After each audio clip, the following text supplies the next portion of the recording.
Imagine a place where promising therapies discovered in the lab can be safely prepared for real patients.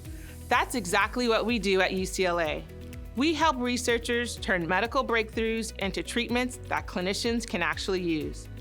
Our human gene and cell therapy facility is transitioning to the new Center for Advanced Biotherapies, an academic GMP facility within the David Geffen School of Medicine. We provide specialized manufacturing, quality assurance infrastructure needed to bring first-in-human therapies to life.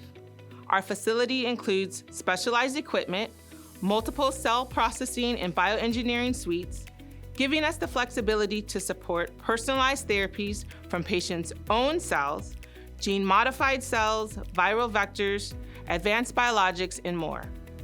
Following FDA regulations and guidelines, we offer end-to-end support for process development, clinical manufacturing and testing, to quality assurance and regulatory guidance.